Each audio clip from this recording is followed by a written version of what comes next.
Lors d'un séjour au creux de la forêt d'Ivoire, au beau milieu des chevaux pieds nus de Karine Tyran, j'ai vécu une expérience inoubliable où le cheval est le professeur. Cette expérience aux accents de magie fut guidée par 3 formateurs, dont Leila Audrey-Pagès. Leila nous partage ici son aventure de vie et comment elle a réussi à déployer les ailes de son rêve pour enfin rêver tout haut.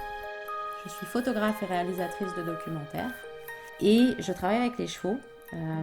Je suis guide à cheval et j'accompagne également les gens sur du développement personnel avec les chevaux et en équitation naturelle. Aujourd'hui, j'habite au Costa Rica, mais je suis originaire de France et j'ai vécu plusieurs années au Canada également. J'ai découvert le monde du cheval toute petite. Je montais à poney, dans les poney clubs, dans les centres équestres pendant une bonne dizaine d'années. Et en parallèle, j'ai acheté une jument de trait qui appartenait à mon oncle et qui allait partir à l'abattoir.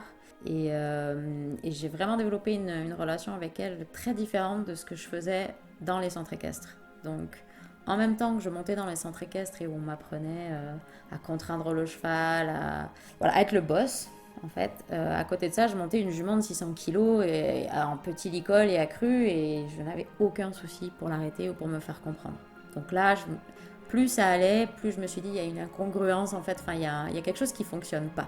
Parce que dans les centres équestres, on me demande quelque chose que j'ai pas besoin de faire avec ma jument. Donc pourquoi toute cette violence? Le fait de savoir qu'il y avait autre chose, c'était présent depuis le début. Et c'est ça qui a fait que j'ai cherché aussi fort en fait autre chose. J'ai acheté cette jument-là à 10 ans.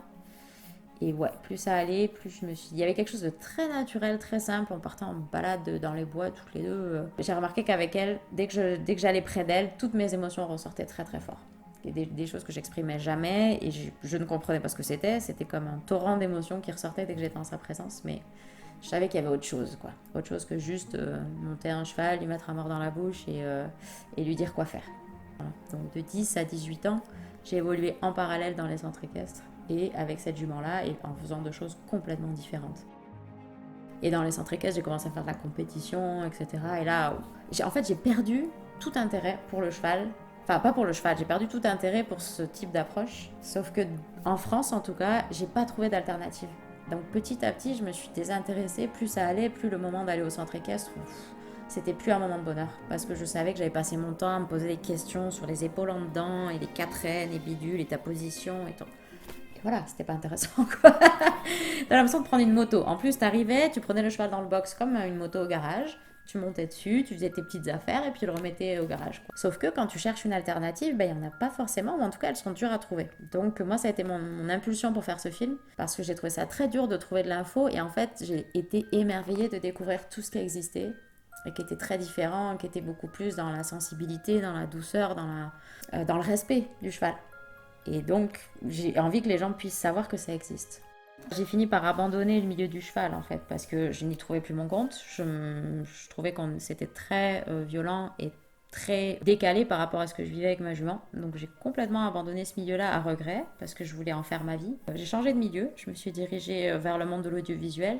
Je suis devenue monteuse vidéo, c'est pas un métier qui est très connu, où en fait on récupère toutes les images qui ont été filmées et puis on en fait une histoire. Et ça se fait dans un petit box, c'est marrant parce que ça s'appelle vraiment un box. Donc comme les chevaux, je restais enfermée 12 heures par jour à Paris, dans mon petit box de 4 mètres sur 4, dans le noir, devant deux écrans.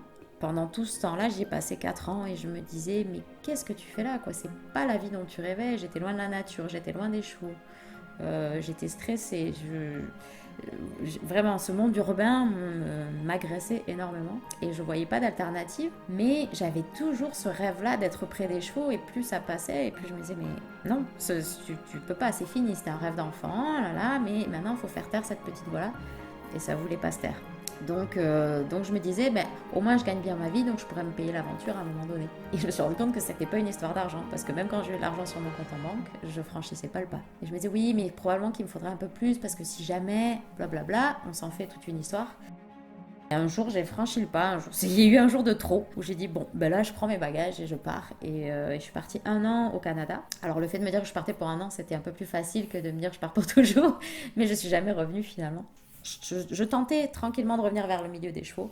Et le premier emploi que j'ai trouvé au Québec, c'était dans la seule écurie d'équitation naturelle qu'il y a là-bas. Et l'équitation naturelle, c'est une approche totalement différente du cheval où on commence par apprendre son langage. avant de monter à cheval, avant de lui demander quoi que ce soit. Donc on rentre dans son univers et on apprend à communiquer dans son langage. Et on se rend compte en fait qu'on obtient exactement les mêmes choses, mais dans une énergie qui est différente parce que le cheval, il coopère, il est présent, il collabore. Et donc voilà, pour moi, ça a été extrêmement libérateur de découvrir ça.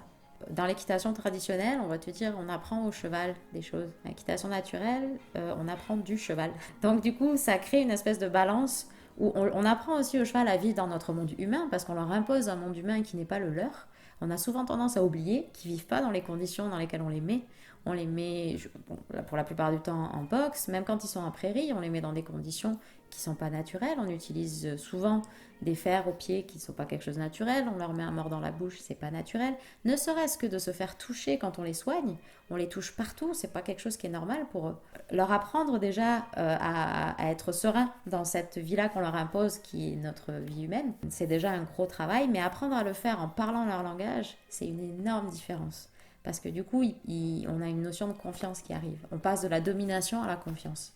Et ça change tout parce que pour moi, il y a énormément d'accidents qui pourraient être évités dans les centres équestres si on commençait dans l'ordre. Si on commençait par ça, par comprendre le cheval. Voilà, le cheval, il est coopératif, il a envie d'être avec nous, il est curieux.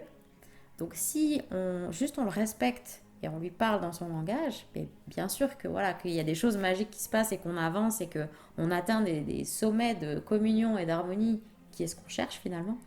Alors que dans la soumission, oui, on combat et au final, on perd parce qu'on est moins fort. Donc on s'énerve, on se frustre, etc. Mais on ne le gagnera pas ce combat-là, quoi. Ou alors on a des chevaux qui s'éteignent complètement. Donc on a l'impression qu'on a gagné, mais notre envie d'harmonie et de partenariat, elle n'est plus là, quoi.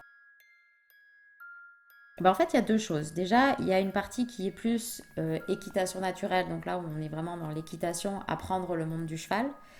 Pour les gens qui veulent vraiment se rapprocher du cheval parce qu'ils ont toujours eu une attirance. Et il y a le milieu de l'équi-coaching qui est ouvert vraiment à tous et on n'a pas besoin de vouloir nécessairement apprendre tout le monde du cheval. Mais on travaille en collaboration avec le cheval où là, le cheval est un coach pour nous apprendre à gérer nos émotions. Et ça, c'est quelque chose que voilà, tout le monde a besoin d'aide à ce niveau-là, ou en tout cas recherche ça. Et ça se développe énormément aussi partout, en France, aux États-Unis, même Costa Rica, en Belgique, partout. Et c'est simplement de savoir ce qu'on cherche. Si on cherche vraiment à apprendre à monter à cheval, mais dans une manière qui est plus respectueuse, là, ça sera plus de l'équitation naturelle ou du natural horsemanship. Si on cherche plus à approcher le cheval juste par curiosité sur qu'est-ce qu'il peut nous apprendre justement au niveau émotionnel et juste avoir une connexion, ça va être plutôt l'équi-coaching ou le développement personnel accompagné par le cheval. Et ça a des structures, justement, j'ai fait un film pour ouvrir cette vision-là parce que moi je croyais que ça n'existait pas et en fait ça existe un peu partout.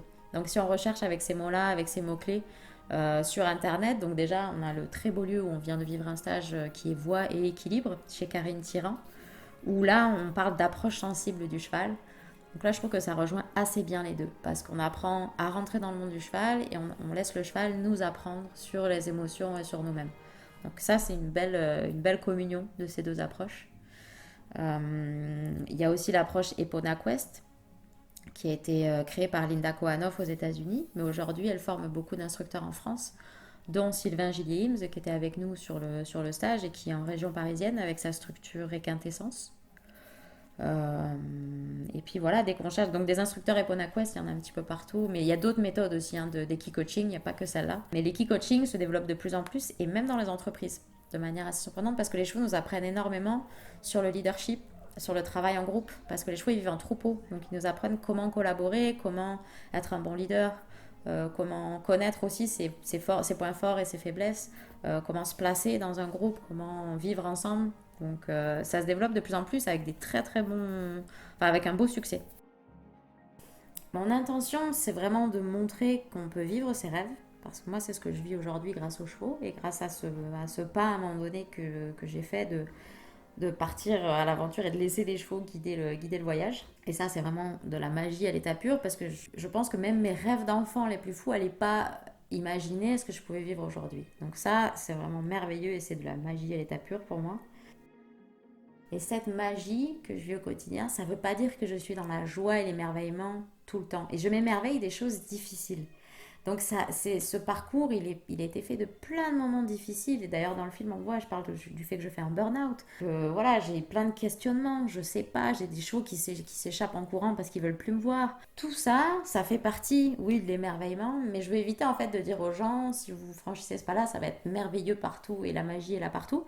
Parce que la magie, elle est là même dans ces moments-là difficiles. Donc, et cette communion qu'on voit dans le film, c'est pas quelque chose d'acquis. Et c'est vraiment important pour moi. J'ai hésité à montrer cette scène-là dans le film où je cours au galop, accru, sans rien, sans bride, sans rien. Parce que c'est des moments que j'ai vécus qui m'ont demandé de travailler très très fort sur moi et qui me demandent encore, et qui m'ont encore appris des choses rien qu'en tournant la scène. Et encore, tous les jours, j'en apprends. Et je continue à me casser la gueule, en fait, à tomber, à pas comprendre. Et des fois, je crois que j'ai compris, et paf, non, j'ai pas compris. Pour moi, c'est la magie du cheval, c'est que dès qu'on va rentrer dans notre ego ou dès qu'on va penser qu'on a compris, on se rend compte que c'est le chemin qui est important, quoi. On n'a jamais fini de cheminer, jamais, jamais. Donc la personne qui vous dit qu'elle a trouvé toutes les réponses sur le cheval, fuyez-la, parce que c'est pas vrai. Et vraiment garder cette humilité-là et aussi cette confiance en soi et en sa propre intuition. Parce qu'avec les chevaux, tout le monde va vous donner son avis, tout le monde va vous dire qu'il sait mieux que vous.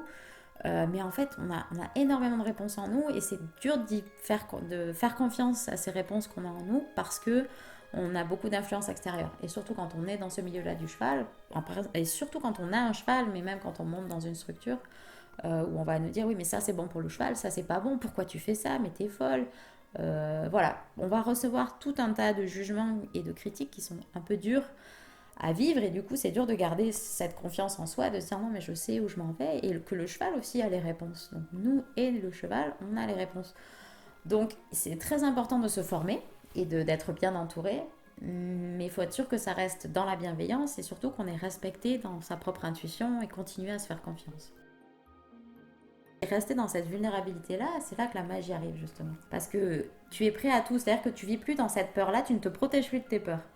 Donc quand vraiment tu t'engages à fond à vivre ta propre vie, à être toi-même, tu restes toujours dans un état de vulnérabilité. Et c'est pas facile. C'est simple, mais c'est pas facile. Donc juste accepter de rester dans ça, oui, ça veut dire que peut-être je vais me casser la gueule, peut-être que ça qui est génial va disparaître, peut-être que ça marchera plus demain. Mais c'est quand tu restes dans ça que là, la magie opère, quoi. Dans toutes ces nouvelles approches avec le cheval, on apprend son langage, on apprend un petit peu à voir son univers. Et même si on ne sera jamais des chevaux, donc je pense qu'on ne comprendra jamais à 100% à quel point ils sont sensibles et subtils. Mais ce qu'ils nous apprennent énormément, en fait, c'est à comprendre nos émotions pour la simple raison que pour leur survie, ils sont obligés de détecter les émotions des autres. Détecter l'émotion d'un prédateur par exemple qui va les attaquer. Donc ils ont un champ électromagnétique autour d'eux, une espèce de bulle d'énergie qui fait qu'ils sentent ce qui se passe autour. Donc si dans le troupeau, ils vivent en troupeau, si dans le troupeau un cheval a peur, son énergie, sa bulle d'énergie, son champ électromagnétique va changer.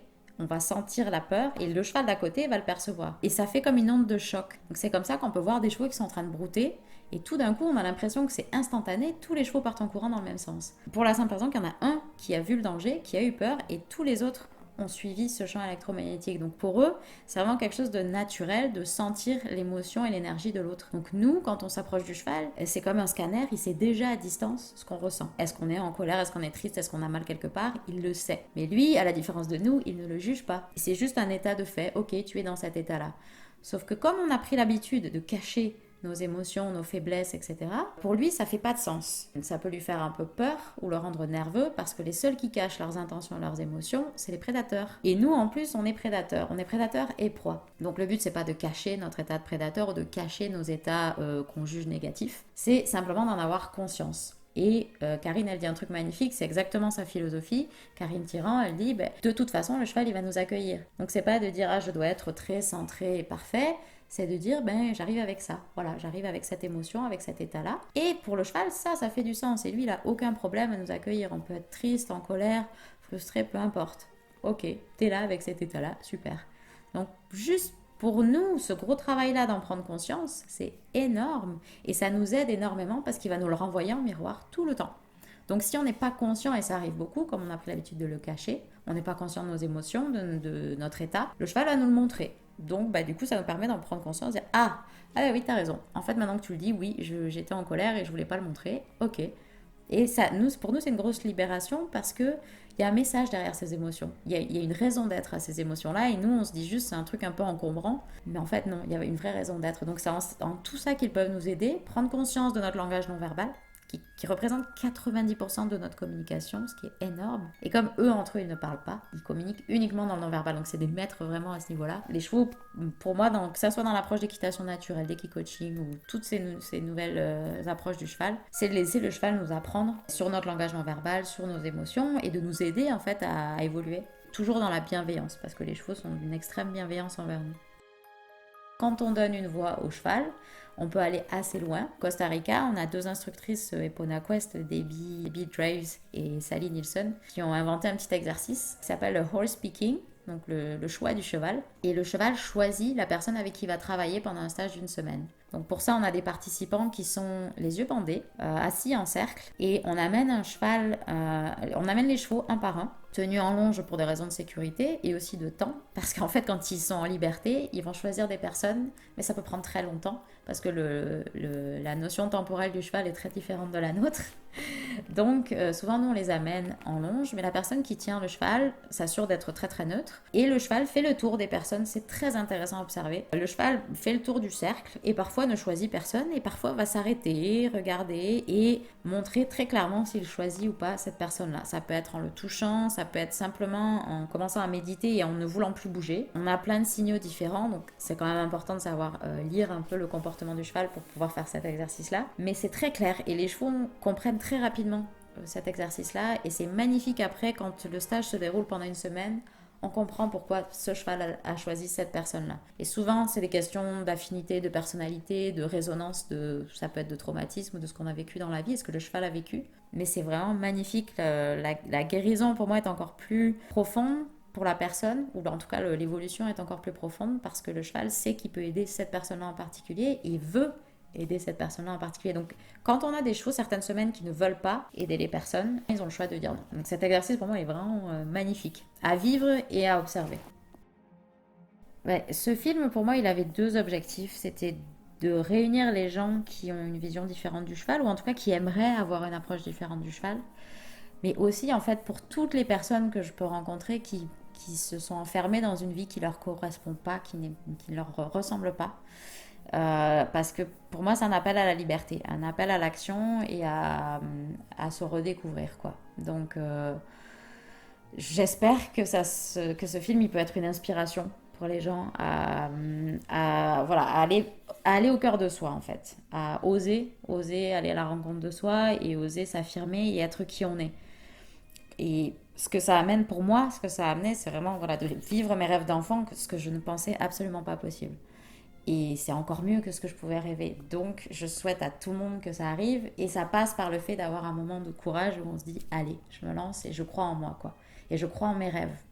Ce film, il parle de chevaux, mais il parle principalement de liberté. Moi, il parle comment les chevaux m'ont amené à la liberté. À la base, je pensais faire un film pour dire il faut libérer les chevaux des contraintes qu'on leur a imposées. Et ce que j'ai réalisé avec le temps, c'est qu'en fait, les contraintes qu'on impose au cheval, c'est des contraintes qu'on s'impose à soi. Mettre à mort, utiliser le contrôle, utiliser la cravache, c'est des choses qu'on se fait à soi-même. On se cravache, on se pousse, on se contraint, on enferme nos élans. Et c'est quelque chose qu'on fait avec les chevaux. Et quand on commence à libérer le cheval de ses contraintes et à le vivre et à vraiment oser enlever ces notions de contrôle, on se rend compte que c'était complètement illusoire en fait, qu'on n'avait pas besoin de ça. Et c'est pareil dans notre propre vie, toutes ces contraintes qu'on se met, finalement c'est un contrôle illusoire, on ne contrôle pas ce qui va nous arriver. Donc autant ouvrir cette porte-là et se faire confiance, et pour moi c'est ça la vraie liberté. Donc ce film c'est vraiment un appel à ça, et à changer notre regard sur les chevaux et à les laisser nous enseigner, parce qu'ils ont tellement de trésors en fait à nous montrer, que j'ose espérer que ça puisse un peu modifier la vision ou la manière dont on les voit, et les laisser nous enseigner.